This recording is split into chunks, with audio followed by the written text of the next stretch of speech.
I think we would like to get his number up.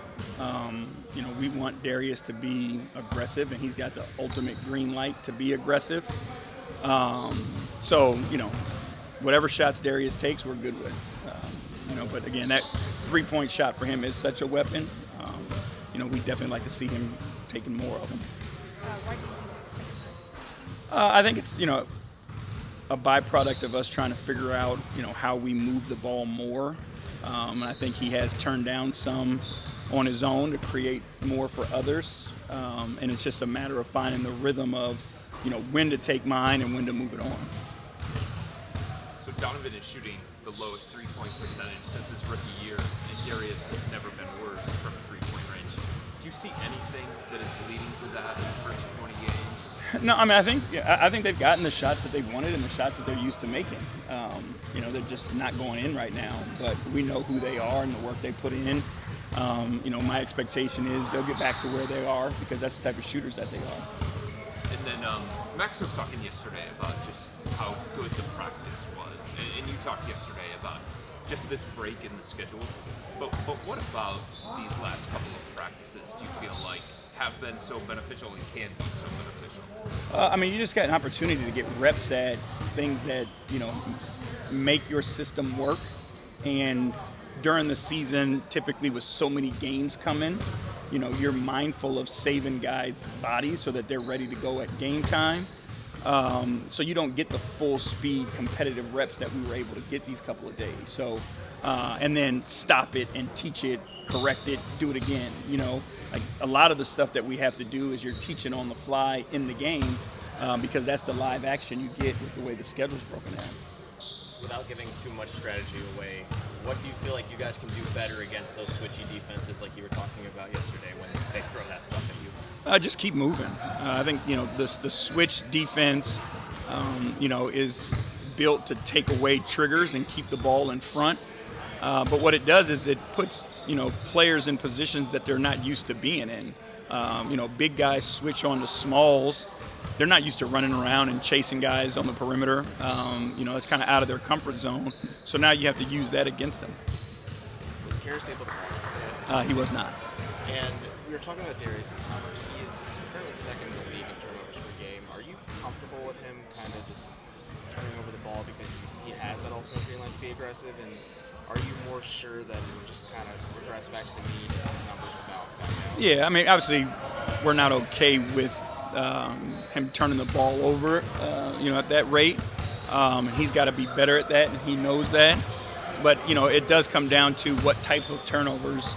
Like if you get an offensive foul because you're driving to the basket being aggressive, if, you turn it over because you're trying to make a play for your teammate, those are things that we can live with and that just happen with high usage guys.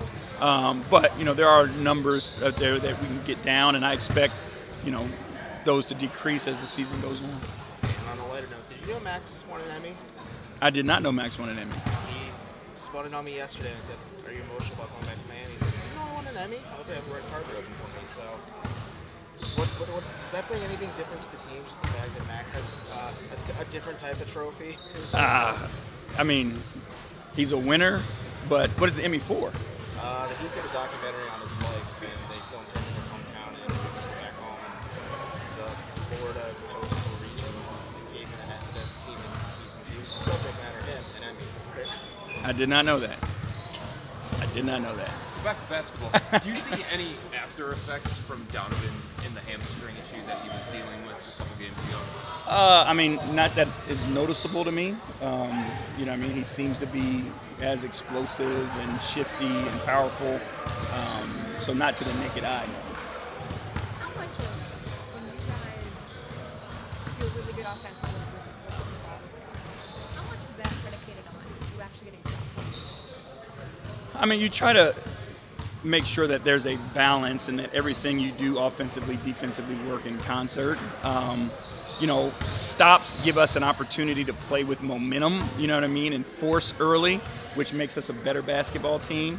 And I think we're learning that we can trust our defense, and that can get our offense going. So, again, I think both sides have to feed each other. But for us, we've been good defensively, so that's kind of been our mindset as you hang your hat on that end of the floor. and that gets your offense created off of that. Going back to attacking, switching defenses, how much confidence and comfort do you have in situations like that where there is going to be a mismatch? Just giving the ball to Evan, giving the ball to Jarrett, and saying, all right, guys, take advantage of what's at your disposal. I mean, we've got confidence in them for sure. You know, it's all about their spots, right? Like, we're not going to just throw the ball to Jarrett at the top of the key or Evan at the top of the key and say, go ISO, right? But if we get them, you know, on the roll, we find them in the pocket, we find them in the post, you know, we're comfortable giving them the ball and letting them do their thing. Not talking about timetable, but with Karras' knee injury, you've seen him, wrap around it a couple of times there in that locker room. Is it more something like with Isaac where you were giving him rest, or is this something that's a little bit more concerning? I mean, it is a matter of rest and treatment, and then how he responds to that. And again, it's every day. We just, the medical staff keeps pushing him, progressing him, and then we just wait and see how it responds. And then, you get a few days in a row of positive responses, and then you take the next step. Is Evan progressing in on the ball handling side of the ball, and that you guys are comfortable going to a big pick and roll with Jarrett and Evan at some point? Yeah, I mean, I think, without giving away too much, we've gotten into a lot of that, big-to-big pick and roll, and it's worked out pretty well for us. So, we're confident in Evan Hanlon and the plays that he can make from it. All right.